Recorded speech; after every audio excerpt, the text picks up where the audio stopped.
Welcome to the Phoenix Downbeat. I'm Drew Kreisman with my brother Ira Kreisman. We are the Everything is Final Fantasy podcast, and we are here as always, of course, with our friend Ryan Laney of the Airship Overdrive. And Ryan, we said last time we were doing intros, we were talking about some pieces of music that we weren't going to talk about. Classic Everything is Final Fantasy stuff. We spent a decent amount of time talking about what we weren't going to talk about. And we said, to Zanarkand really could use its own time slot. And, well, why wait? That's right. Let's do it. Let's deliver it.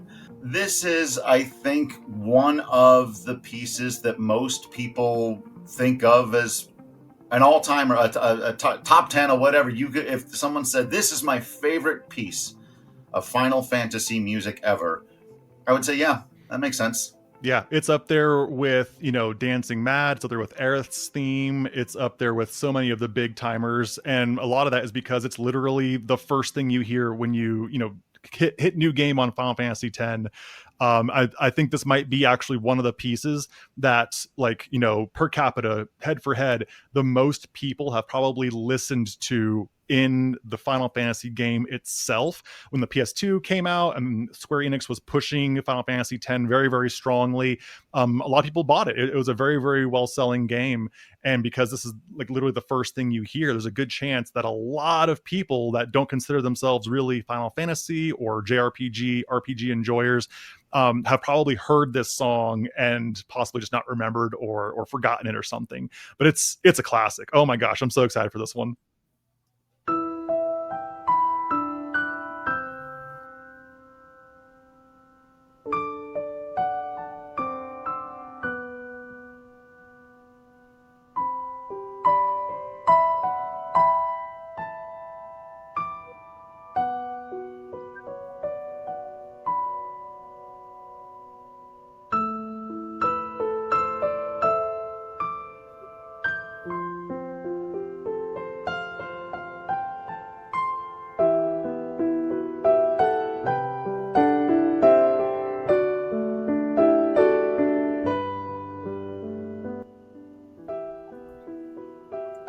I'm going to pause this right there for a start. Well, that is quite a piece of music. It's good. And for the listener, spoiler warning now, we are going to basically explain much of the entirety of the plot of Final Fantasy X in this, because it's very vital to the understanding of what this piece is doing, and related to our last episode, why it's a tone setter and why it relates in a very light way to everything we're going to see.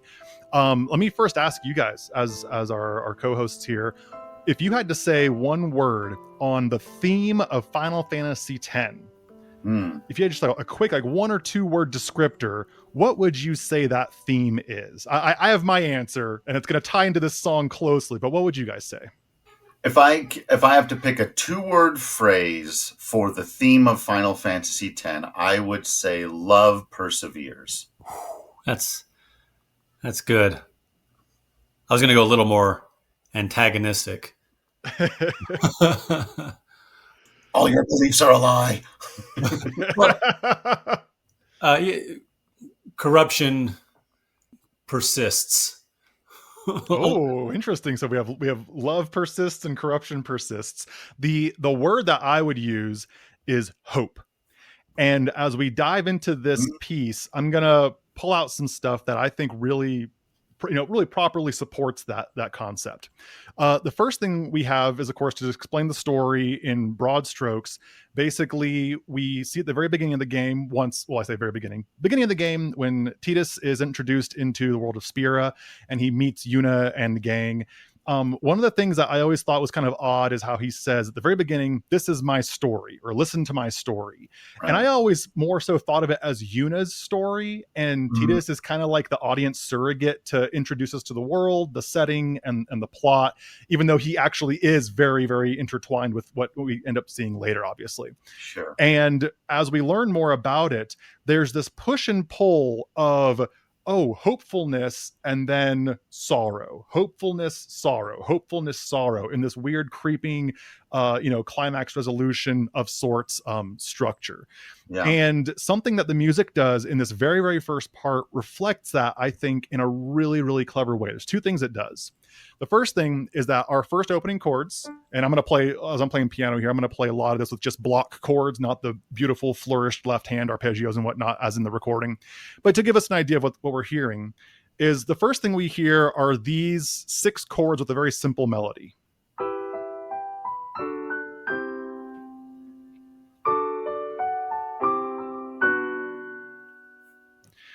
And the chord structures we're hearing here, they are actually, in a way, they're descending parallel chords. We're going from E minor to D to C, and then from D to C to B minor. And if that's not immediately just the sign of something sorrowful happening, right. I mean, I don't know what else is, because you're rooted in a minor key. We're going to be in E minor for almost this entire song. And the first things we hear is that the harmonic progression behind it is descending in seconds, basically. Do you guys remember last time we talked a little bit about what a diatonic note or a diatonic chord is? Sure. Yeah. What is a diatonic note or chord? It is a chord where all of the notes are inside the key that we're playing. Nailed it. Oh my gosh, you remember so well. So yeah, diatonic, for the listener, if you didn't catch last episode, is basically something that exists in the key you're in already. If I play from C to C, all the white keys on a piano, those are all diatonic to C major. If I sneak in like a G sharp in there, though, that is a non-diatonic note. And in this case, we have parallel diatonic descending chords. If you go from E minor to D major, you're literally just taking every note and going down one on the keyboard. But at the same time, while that's happening with this descending pattern going there, what's happening in the melody? It's going up. It's going to da da da da da da. Yeah, right. We have one hard drop down, an octave drop down, and then it just always rises. And so we have these two conflicting things happening. The harmonies are moving down while the melody is mostly moving up. And of course, you can only have a melody move up so much before you just run out of space on the keyboard. So they have to go down at some point, right? You just have to. Even John Williams writing the Star Wars themes, he figured that out years ago. You have to go down eventually. But other than that, we hear a constantly ascending melody, and that alone sets up a really good first impression. The second part that supports the whole concept of like this hope in the face of sorrow, hope in the face of despair, things like this, is that the very first 2 chords we hear combined with the melody, when the actual melody proper begins, this little part right here, let me find it on my keyboard.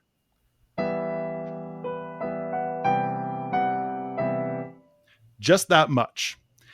There's something really clever he did, that Nobuo Uematsu did when he wrote this part here, that supports this. Now, let me ask you guys, in the story of Final Fantasy X, before I explain what's happening on the keyboard here, in Final Fantasy X, what are some good moments, if you can recall, of hopefulness and then sorrow, but then, more importantly, hope is returned to the situation? Can you think of any points in the plot that have the return of hope? Can I pick my favorite one, or do you want to do it? You want to do the ha-ha scene, where you're going to go straight to the laughing scene? Because I was gonna. There are so many that are probably a better example, but since it gives us an opportunity to talk about it, right? And remember, we're for full spoilers here on Final Fantasy X. That scene is pretty early on in the pilgrimage, and Tidus is still in full like cheerleader mode. I'm here to make everybody happy, cheer everybody up, because he doesn't know what's going on. And there's an early moment where Yuna gets really down and is really feeling terrible, and that's when they have this whole back and forth about wanting to scream and then making himself laugh, and then they have this big dumb laugh off, and it goes from her really truly being sad to them ultimately laughing at their own ability to laugh at each other, and it ends in this much more peaceful, kind of hopeful place. Ira, do you have a different hope returns moment? Yeah, though it's still kind of a sad hope. And I think, it's a direct result of the continuous corruption that we're fighting against also. It's when Yuna does that first big sending. It's the big Ooh.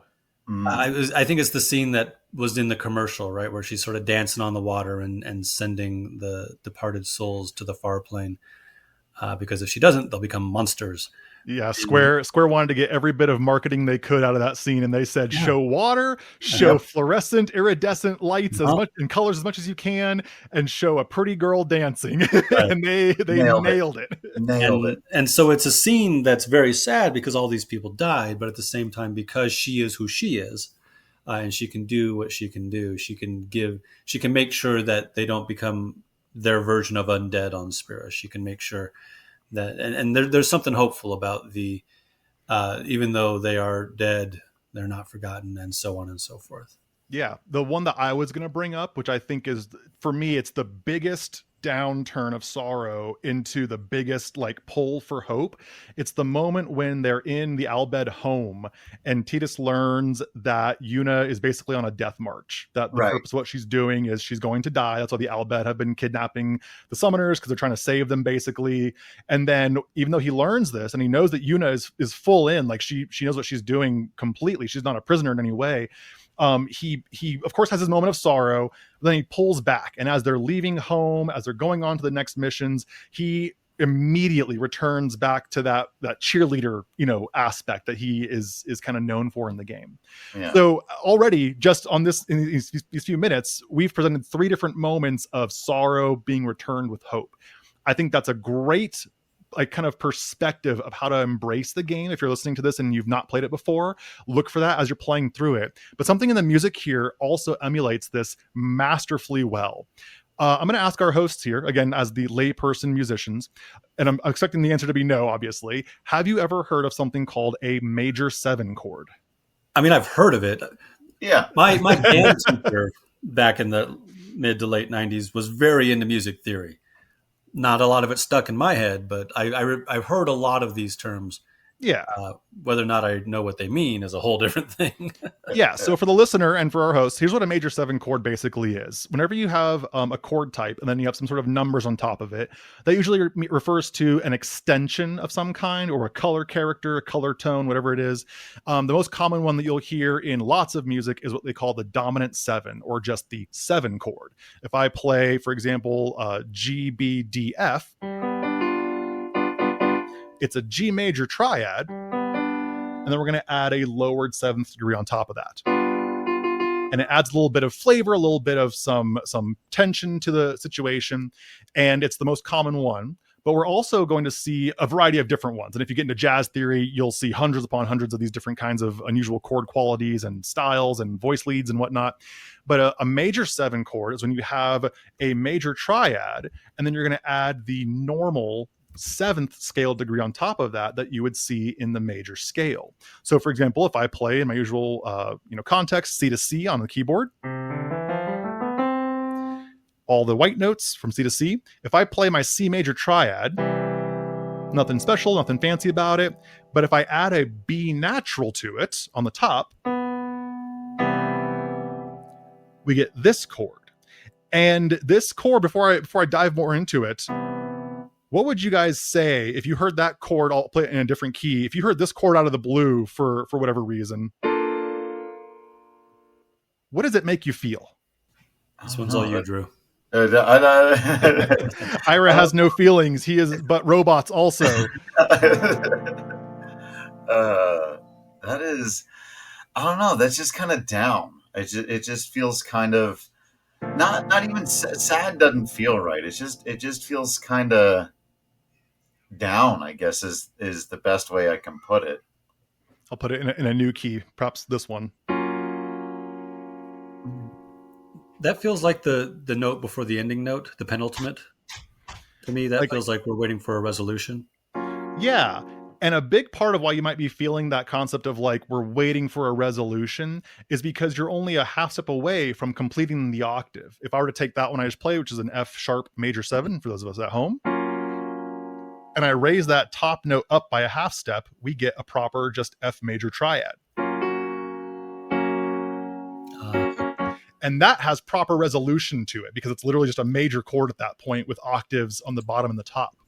the major 7 chord has this strange tension where it's not quite sad, it's not quite happy, it's just kind of floating, it's just kind of there. And of course you can manipulate it and you can use it between other things and put a melody on top of it that makes you feel different things. But by itself, if I play it, for example, let's play one in D major, it's this weird happy sad. Yeah. Right? Yeah. So why would you guess that is? It clearly, I think we're doing this game really is all about that dichotomy of those of the deepest sorrows and the greatest hopes, right? I think the one moment that we all left out, like the most obvious one, which is maybe we left it out because it's accompanied by a very different iconic piece of music, but is when Titus and Yuna get together in the lake, right? Mm-hmm. I don't think you can get any more like, she's there bawling her eyes out. The truth of it has all come out. They're stuck in this horrible realization of this endless spiral of death and the death march. But then right after that, they consummate a new relationship and are open about their feeling. And so you've got this horrible despair followed immediately by, but I still care for you. I still love you, and I still am going to be there for you. And so, those two things being so close together all the time is just, the sadness is right there with the joy. Someday we will definitely do a deep dive on that song that plays at the lake, Suteki Dane. Beautiful. Yeah. Yeah. Now, so Drew just did a great job of explaining why in the story we might get this. Do you have any guess why musically, why this kind of chord sounds happy sad? I'm not a good enough musician. If I knew that, I see Ira shaking his head as well. Ira, you got nothing? No.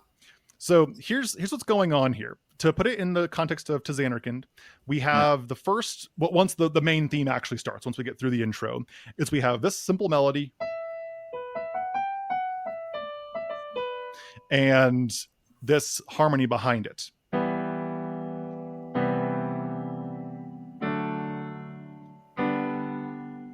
Those are the first 4.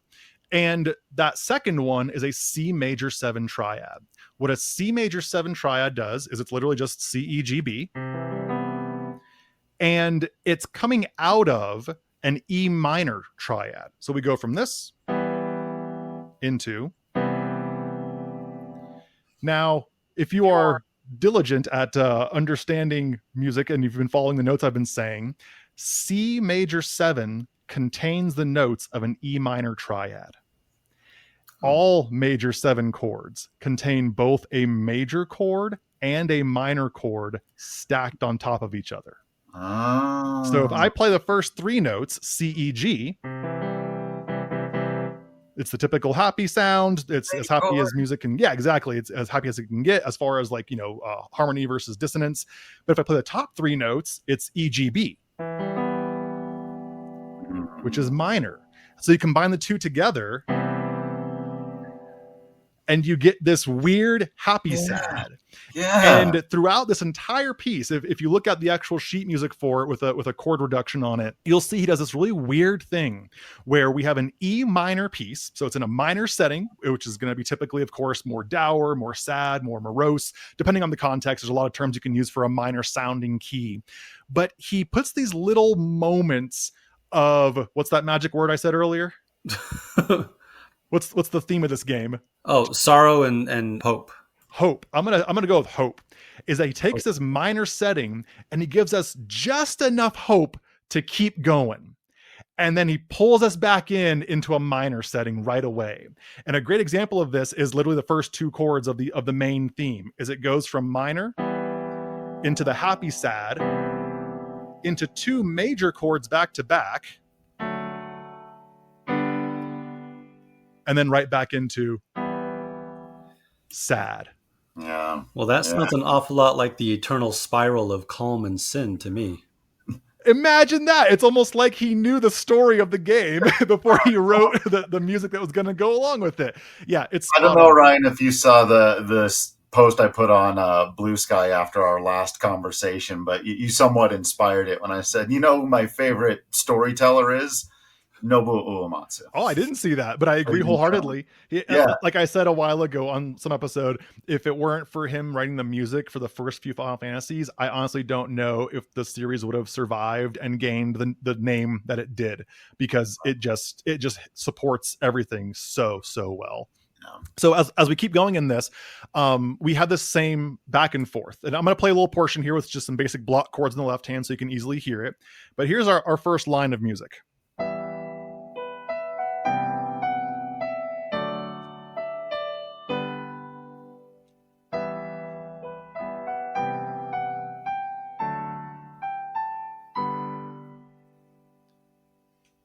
He leaves us hanging on a major chord, and then, wouldn't you know it, right back to minor again.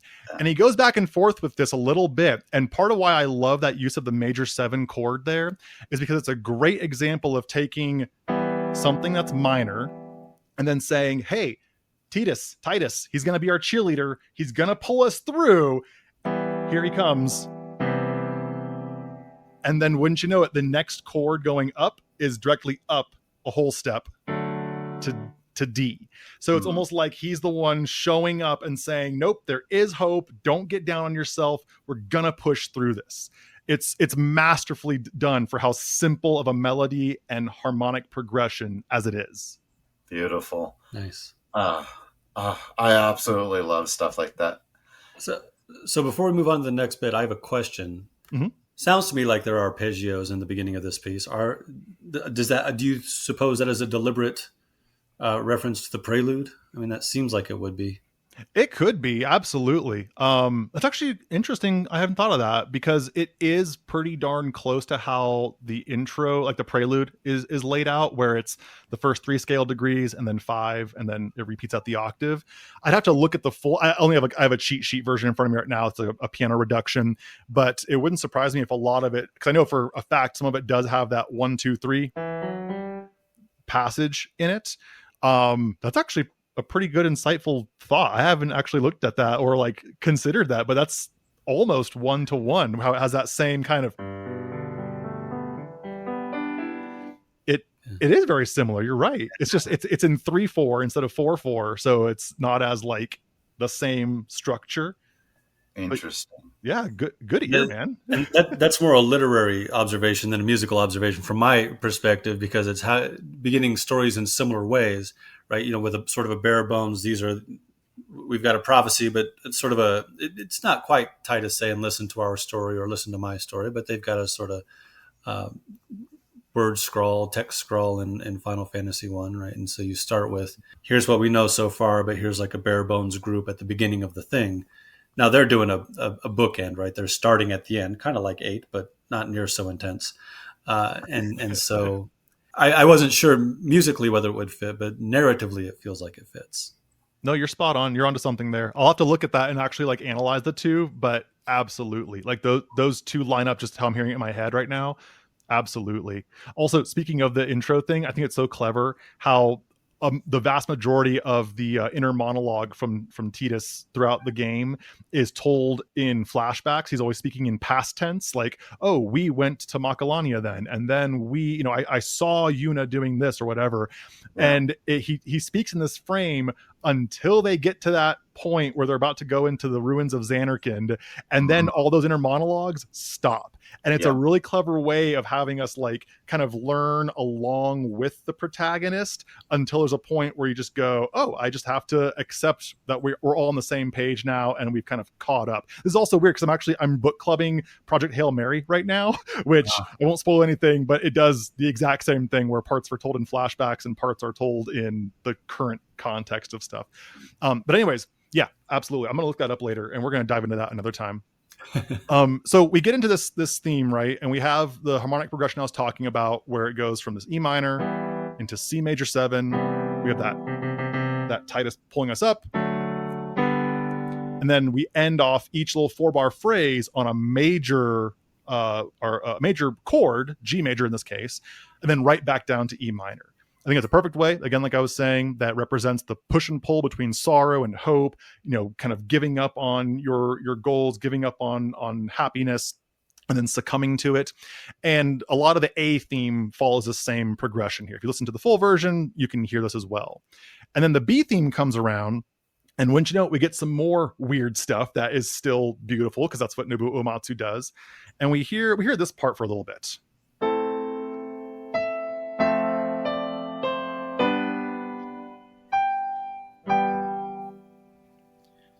And just that much right there, he does something weird where he starts us off now suddenly in A minor.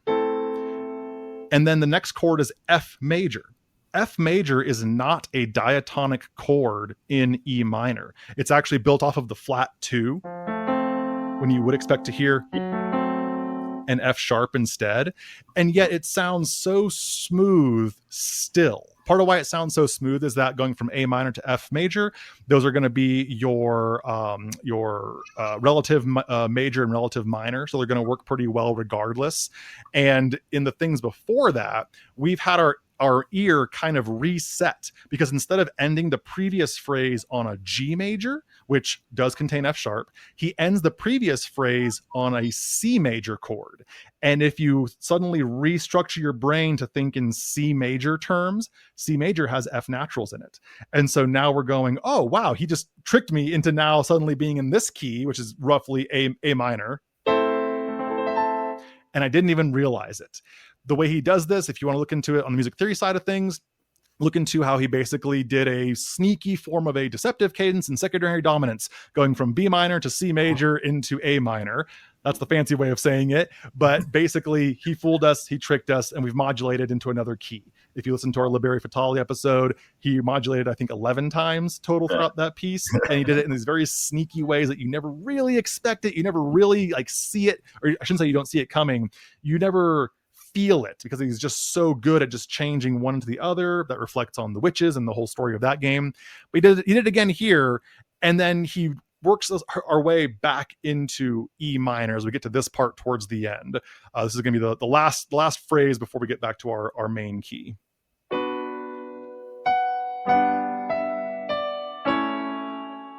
Oops.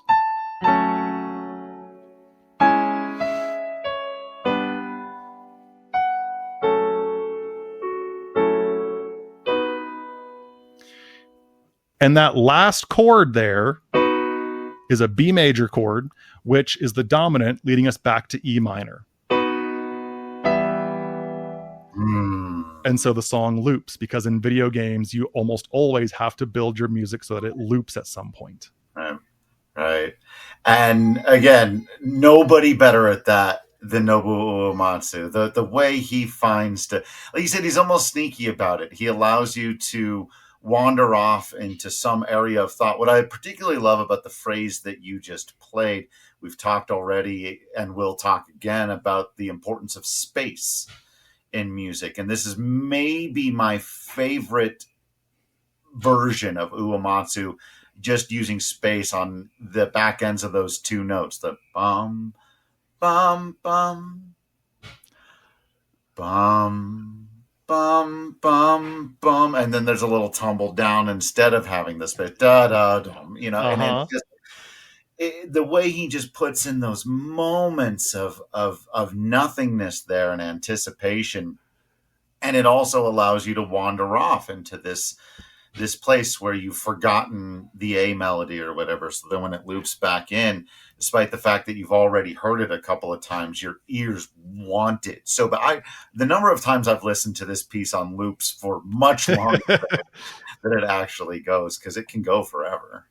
Ira, being our literary expert in the room, what would you say? Let's say you're reading a book with a similar tone of Final Fantasy X, and then you had a chapter near the end where nothing really happens plot-wise. What would you say that serves the story? I love those small, quiet moments. Did I say out loud last time what I was thinking about Studio Ghibli and the way Hayao Miyazaki? We mentioned it briefly. Tell us again. He'll take these quiet moments, right? You'll have this big adventure going on, and there are pirates and the military and explosions and running away. And then now we're down in the caves, and there's a very quiet moment. We're going to share breakfast or whatever. I think those moments, you need the moments of release, right? Like tension and release, like we talked about with music before, for the tension to mean anything. If it's all high stakes all the time, then you get stressed out, or it blurs into the background, or it doesn't matter. So yeah, I like those chapters, or even just those moments within stories where maybe you've got the intense action, and then we take a breath, and then we move on, or we move on at a slower pace for a while, and then we ramp up again, depending on what serves the story. Yeah. Tangent, are you by chance referencing the movie Porco Rosso when you're talking about going from pirates to being in a cave? I was thinking about Castle in the Sky here, because they're run the sky pirates not in the sky right now, in their car, and the military's on the train tracks and everything's falling apart, and then they fall into the mine, but the amulet saves them. I recently recommended Porco Rosso to a friend because there's a line there's a scene that happens in the cave when it's Porco and the young girl he's with. I won't spoil it for anyone who's going to watch it who hasn't seen it, but there's a very, very moving out of the blue scene that I think really sells the movie, even if it's just for that one moment. That's not even part of the story, really. It's so good. It's such a good movie. Oh, it kills me. Line. Better a pig than a fascist. That's right. All-time classic. We'll never get old, that one. So what Drew just said relates to what Ira just explained really, really well, where you have to have this relaxation,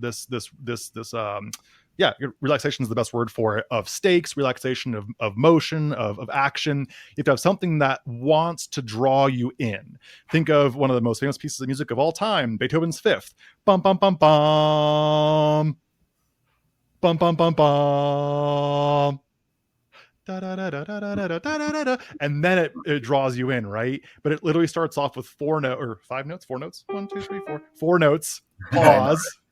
4 notes, pause. Yeah. And that's a good thing to have. Something else that Uematsu does really cleverly, at the point that Drew specifically pointed out there, is this part. I'll play a little snippet of it, where it kind of goes like so.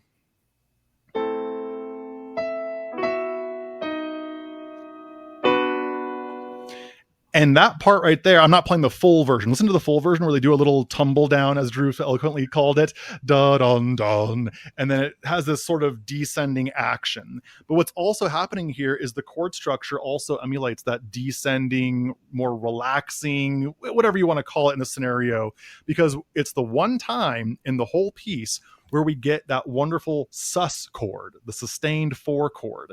In our Liberi Fatali episode, we talked about the sus 4 because it's the way the whole entire piece ends. Yeah, Drew's getting he's getting shivers on camera right now, where it has this very odd unsettlingness. And as we discussed in that episode, a sus4, it can resolve in 4 different ways to either 2 different major chords or 2 different minor chords very, very easily without a problem. And in this one, we actually go from a B sus4 to a B directly into B minor.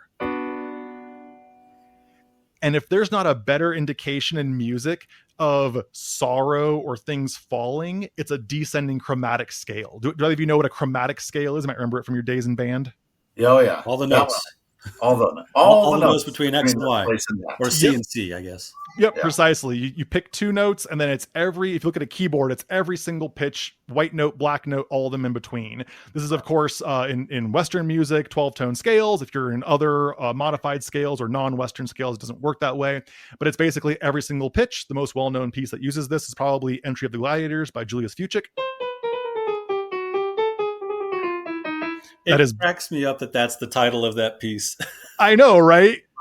It does not sound like this big, ferocious, Russell Crowe gladiators. It sounds like these, doofy kind of just, here we are to, murder each other. Haha. But yeah, but in this case, we have, like, if you have a descending chromatic scale, it's the epitome of like sorrow, tragedy, something bad happening.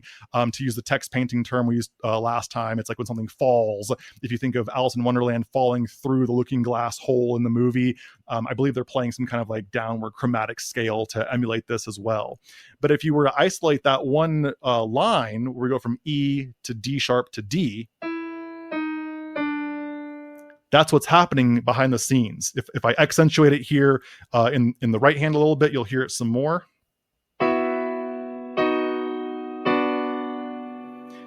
and it's just three flavors of a B chord. It's B sus4, B major, B minor. And going that harshly from one to the next is not something that's easily done. But yet again, Uematsu's a genius. He found a way, and we want to hear something next. And he could have gone like a number of different ways after that chord. He could have gone from the sus to the B major back to E minor. He could have gone from the sus to the B major to the G major.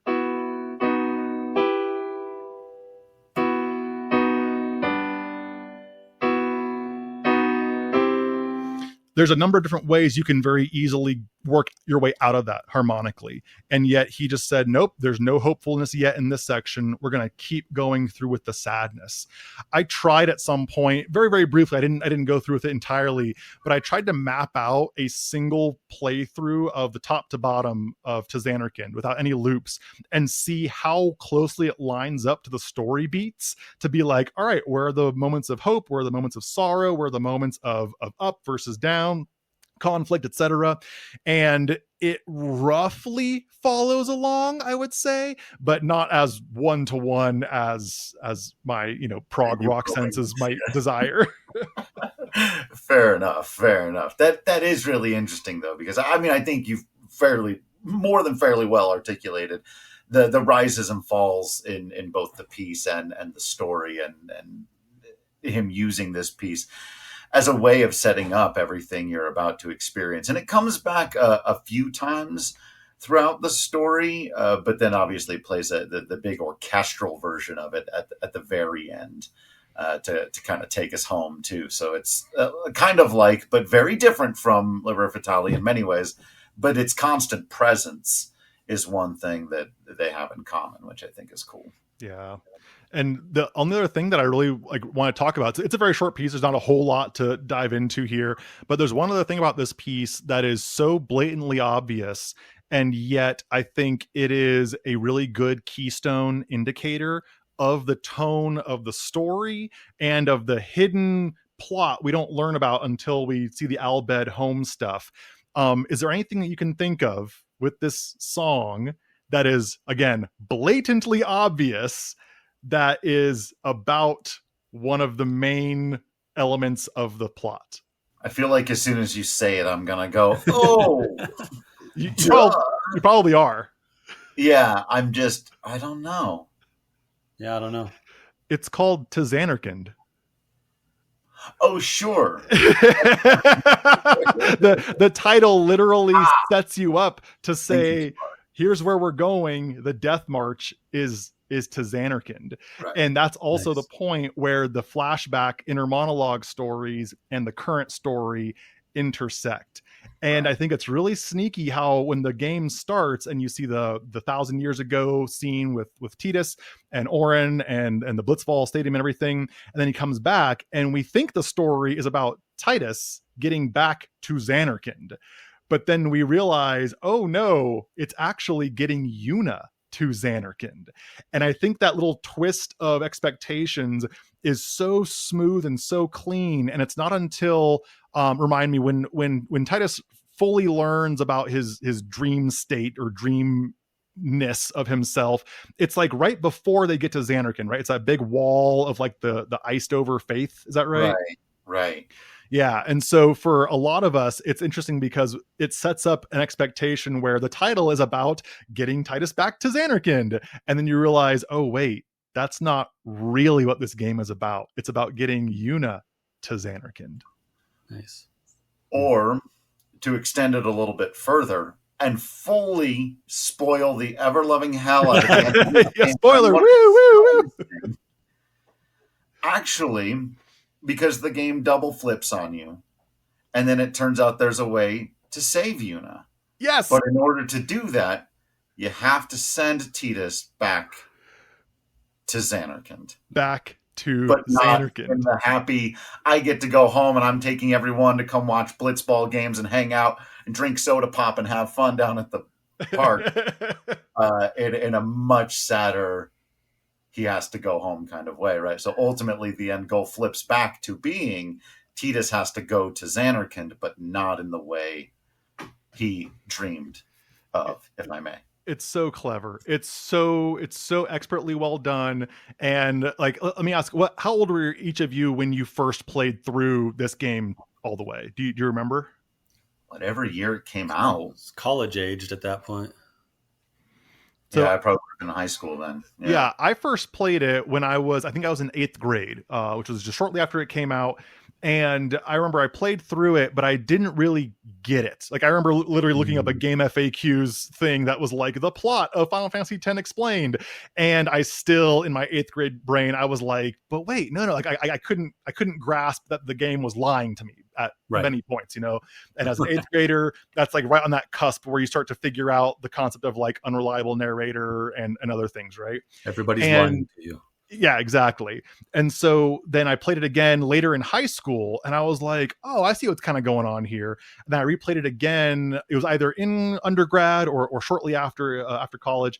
And I really finally like grasped the concept. And from that moment, it just stuck with me as like, this is a masterfully done story. This is something that is so well done. It is the perfect medium for something like this, to put it in video game format. And all the music, being a musician, of course, all the music also serves that purpose so well. And like Drew was just saying, To Zanarkand has a triple entendre, because we're set up at the beginning to think, oh, get Titus back to Zanarkand. Oh, wait, it's actually get Yuna to Zanarkand, and then flip it around. Titus is going back to Zanarkand, even though he's not actually going to Zanarkand, he's going to Zanarkand. If you know the game, you know what I mean. Yeah, I ended up writing like a 15-page thesis for a philosophy course in college on Final Fantasy X. It was one of my favorite things I ever got to do in school, and it was a lot of fun putting that whole thing together. So I couldn't agree more on the amount of depth and quality. It's one of my favorite stories of all time. We're going to get to it eventually on the big podcast where we dive deep on those. But that's another reason why I love we're doing this show, is we can have these types of conversations apart from that as well. And I do have one other element, or if you got another question, but of the music I want to ask you about. I have a question about if you have a preference for presentation, interpretation, because you talked about Beethoven and those pauses, right? So the one I think about with the most dramatic pauses is toccata and fugue, right? Because sometimes you got ba-da-ba, ba-da-ba-da-ba, ba, but then some people go ba-da-ba, ba-da-ba-da-ba, ba. So is that sometimes too much is too much, right? Do you have a thought? Because I've heard this version or this song, this piece done where they really milk those pauses, and maybe it's only 2 or 3 instruments, and so it's really spare. Is there I don't want to say better or worse, but do you have a preference? Is there a way to go too far? Can you never go far enough? What do you think? It's funny you ask this, because I literally, when I was in undergrad, I had, even though I was a percussionist in college, I had an entire lesson with my studio professor about this exact topic, and we used Beethoven's Fifth as the talking point for this kind of thing, of when do you go too far? Is it not far enough? Is it just artsiness for artsiness sake? And there's a lot of minutia and of kind of background into every single one. If you ever take a course or look up some videos on what's called score study or score study and analysis, that's where you take a piece of music, let's say it's for a full orchestra, for example, and let's assume that it's a song that you've never heard and the composer has passed away, so you can't ask their insights on it. How would you perform this? And there's actually a lot of research and a lot of studies and stuff done into this kind of thing about how to interpret stuff. Interpretation is the other big question about it. And the short answer is it depends. It's one of those things where I know it's a very like non-answer, but it's much like if you were to go to, a Monet painting and you said, hey, why did they accent this particular flower with yellow and then this one with pink? Why didn't they do it like pink and green or something? It's just a matter of preference and taste. And if I can find my organ setting here, let me find a good organ setting. That's a pretty good one. If I take this and I do my toccata and fugue,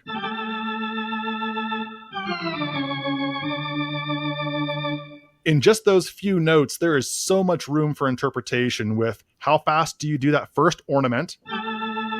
because it's an upside down mordent. It's not actually 3 separate notes. How fast do you do the descending scale? Do you add a rallentando, ritardando into those? Do you just play it straight through with no tempo change? Because you could do this.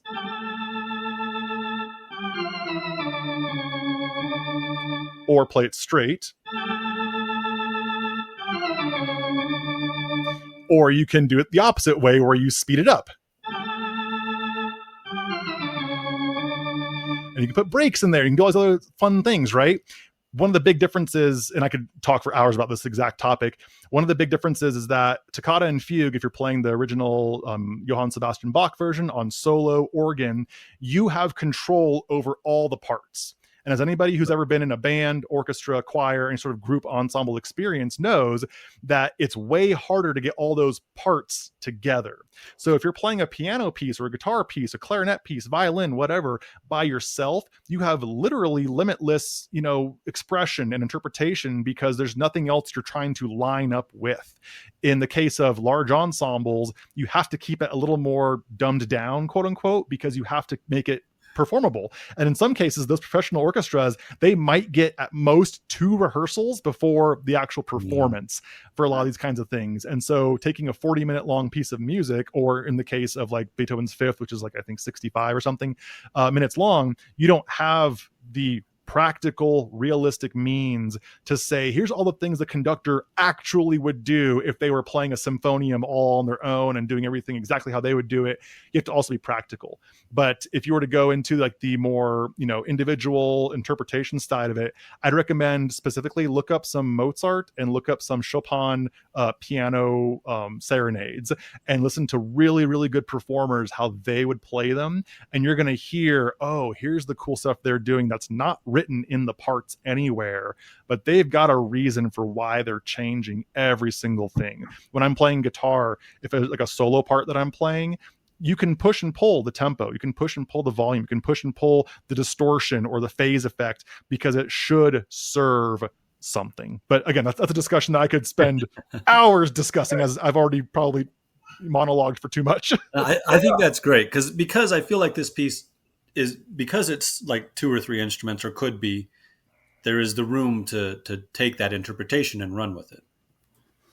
Yeah, I'm really glad you asked this one because I've actually thought about it on this piece over the years, and I'm definitely somebody who prefers the interpretations that are slower and leave a lot more space. I've heard several people play this piece incredibly well, but add a lot of extra flourishes or play it quicker and leave almost no room for the space, and it makes me feel like I don't have enough time to breathe.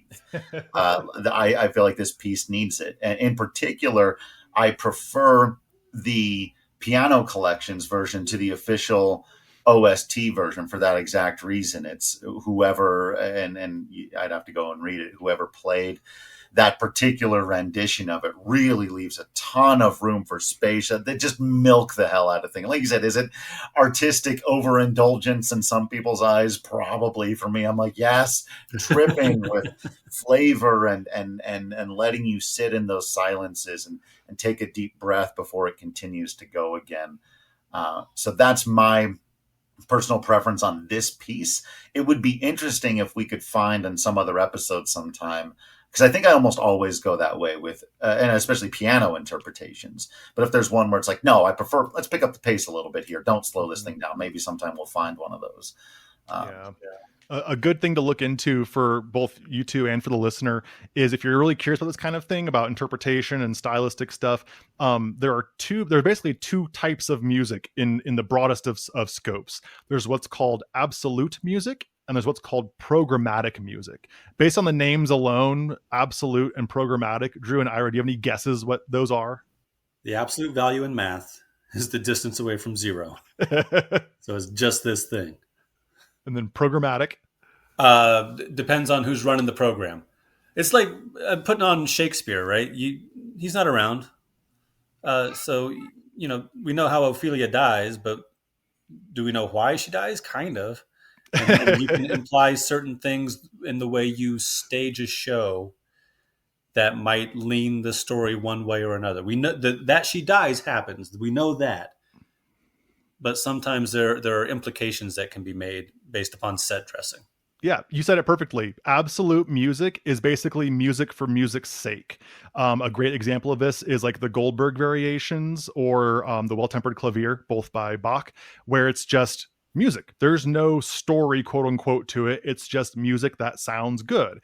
If you were to go to the programmatic side, it's when the music has an external thing it's tied to. Pretty much all video game music is programmatic by default, unless someone said, hey, write me a Baroque sounding harpsichord piece. And they went, well, what's happening in the story? And the director just said, doesn't matter. Don't worry. Just write me a Baroque sounding harpsichord piece. And you'd go, okay. And you'd, figure out something.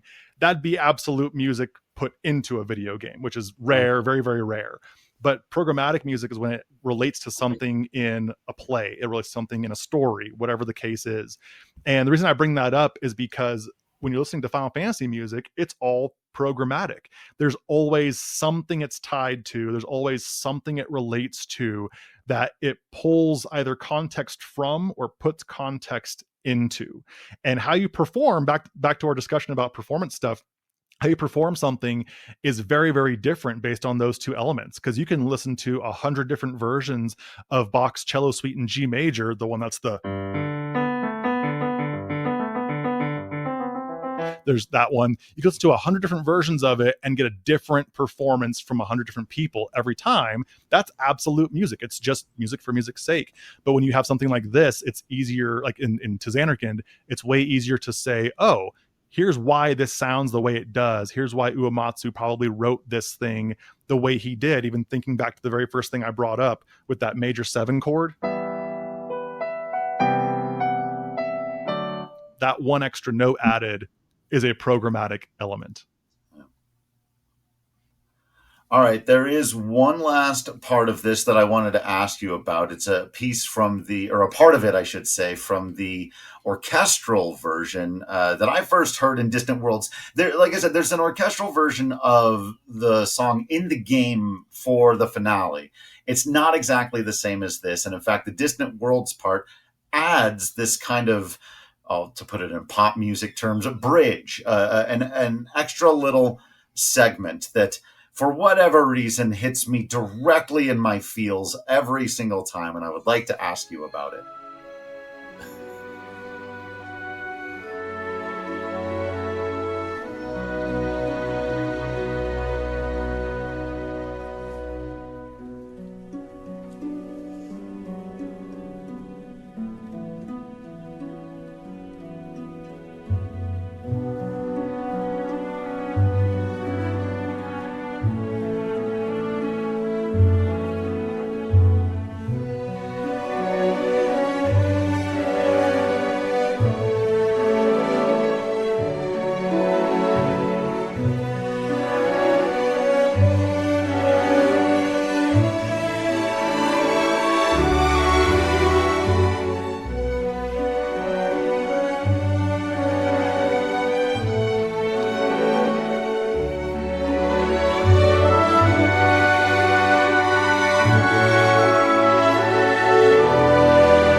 Whew. Props to that piccolo player for staying in tune up there. Yeah, so this is, first of all, yes, it is glorious. I got chills just listening to it. Frisson. And this goes into a topic of arranging and orchestration. When you have a piece in video games or anything that has looping content to it, you have to find a way when you're making a succinct start and end version of it to make it still sound interesting front to back, right? I've arranged hundreds of video game pieces in my life already, and I can already tell you that one of the hardest things to do is to figure out what can I do to make it sound interesting in this middle part. One of the pieces I did on my last album is a Zelda Spirit Tracks rendition of the overworld adventure theme. And there was a part near the end where I was like, well, wait a minute, this theme, it's only got really 2 sections to it. And this song would be very, very short, like less than 2 minutes long if I just played it twice back to back, right? And so what I did was that middle section is we have the sound, basically the sound emulation of like a train speeding up in the background. And then it kind of matches tempo with the music. And then the song ends as though the train is slowing down and all the parts literally fall apart. And it's just like breaking apart. They're not lining up towards the very, very end. And it slows down with the train effect that I have going on through a tremolo machine, basically. When they did this, here's why you might be feeling that sense of like, oh, it just feels better. It feels so good, right? First is they lead your expectations by dropping out everything. There's literal silence for a couple seconds in there. And so they could have made it the same thing. They could have had it be a solo piano player with no orchestration behind it to support it. That would work very, very well. They could have had something like a trumpet or a clarinet or a viola if they wanted to have a more morose, somber sound, playing it by itself with just some simple background chords. They could have had a brass choir only playing it. So you get this sort of like foreboding sense. What they did instead was they basically built in a small little interlude that builds up through like these. I'm going to use the what's the word? The very what's the word for when like, oh, you just did that because it's the thing you do. Not tropey, there's a word for it, but they basically make these very lush string chords of building up on these oscillating sounds. And I don't know what the exact chords are there, but it's kind of like something, if you were to play, let me configure my hands here. If you did something like this, where you get a lot of notes spread across, but because you're not playing them at the exact same time like this, there's motion behind it still. So what's happening is they're building your expectations by saying, drop everything, drop all notions of what you think is going to happen. Now we're going to start building in little by little some extra stuff. Oh, here's the melody you already heard earlier. This is something familiar. As Bach would say, every good melody is played 2.5 times. So we're hearing it the half time now. It's modified a little bit. And then behind it is just nothing but growth into that big final push.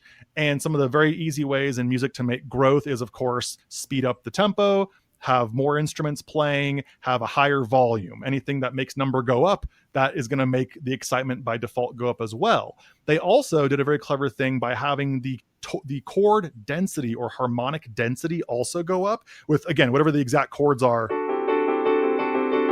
As they're doing this sort of effect, it has this tightness to everything. And it's much like the anticipation of someone putting their thumb over the hose, the garden hose, and then cranking up the faucet really, really hard and going, hey, it's going to burst eventually. That's anticipation because it's got that pressure built up behind it. It's not necessarily harmonic tension in the sense of like a crazy, like dissonant chord. If you were to get something like it's not something like that. It's still creating tension though, because some number is going up. Number of instruments is going up. Number of unique tones being played is going up. Volume is going up. The tempo sounds about the same throughout that section, but it's just pushing us. It's creating tension in non-harmonic. Well, actually it is harmonic in a way, but in every way that's also not harmonic except for tempo. I think the tempo stays the same throughout that section. Yeah. It's always been super fascinating to me for a number of reasons. He or whoever arranged this, because I don't think it was arranged by Uematsu, lets the counter melody play in the foreground, and as you said, the Zanarkand melody that you're used to hearing gets played on the bass instruments, the cellos and the bass, and but over the top of it, the strings are just going nuts with that growth in the building that you were talking about, da, da, da, da, like they're going off everywhere. But he after that big explosion of it and letting the primary melody take back over and the counter melody sort of goes into the background as you would expect the counter melody to be, it becomes less flowy, growy, and hopeful and starts playing these minor. It goes da, da, da, da, da, da, da. And once it's in the background, and I'm just like, man, that is this incredibly beautiful masterpiece of a piece of music didn't need an extra bit that goes that hard, and yet some arranger was like, I'm gonna take this piece to the next level. Like, okay, dream big. I'm going to give you two pieces of music to listen to that do this exact same thing. One that's more one-to-one. Maybe you guys can think of it off the top of your head. It's an old, what they would have called an R&B song back in like the 50s or 60s, that the breakdown section, or the C section, whatever it was called in the form there, introduces this really high string part. Can either of you think of an old kind of crooner style R&B tune where they suddenly bring in super high strings out of the blue? Again, I feel like when you say it, I'm going to be like, of course. I'll try if I can remember how it goes. Let me see if I can remember how it goes here. Let's see. Is it in A?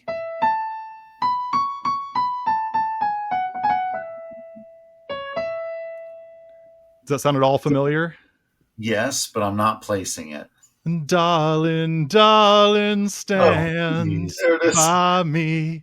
I'm stuck in Final Fantasy brain. So That's a Final Fantasy song. They did the exact same thing with a lot of music of that era, where they would say, hey, really high string part, come on in, we're going to have you play. And funny enough, relating to our disco talk from last week, that's why a lot of disco stuff actually has string parts in it, because a lot of the recording artists they use to record the string parts from those 50s and 60s kind of, R&B style songs, they were still being paid on the dime to record stuff. And they were like, hey, there's this new thing called disco. Can we put a string part on it? Sure. And that's why you get all these crazy high flying string parts in disco. The other one that they do, this kind of effect very, very much at the beginning, it's from my favorite piece of all time, The Planet's Suite by Gustav Holst. If you listen to the Jupiter movement specifically, it's that's my movement. Do you know it? So I played it on the French horn, sir. It's one of my. Oh no way! Gustav Holst is really good for euphonium. It's I misplayed that. Hang on.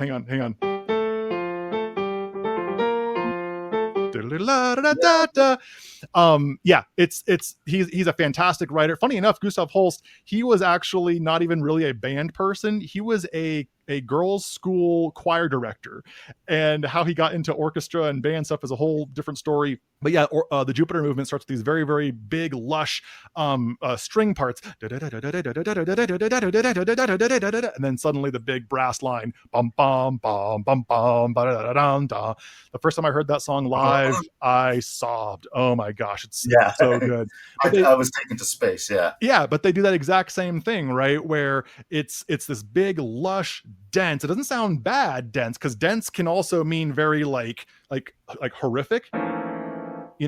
It's very well done, still very heroic sounding, dense. And a very similar thing happens in this point you're talking about in Zanarkand in the orchestrated version, where they have to make something interesting. They have to make a looping song sound unique as they keep going forward with it. How are they going to do that? Oh, here's a really, really good way. And whoever arranged it might have been Arnie. I think he does most of the arrangements on the Distant Worlds tours. I could be wrong on that. And that's a fantastically good way to do it. If it were me, I would have done something different, because it's just, there's dozens of different ways you could easily take that breakdown or that change up section and do something different with it. This one works really, really well. That's it for this episode.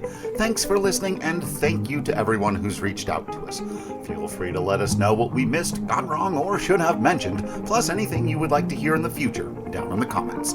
Make sure you're subscribed to Everything is Final Fantasy on Patreon, YouTube, and all social media platforms, and please do the same for Airship Overdrive, where you can hear arrangements of some of your favorite video game music. Join us next time when we wander into the towns and cities of Final Fantasy.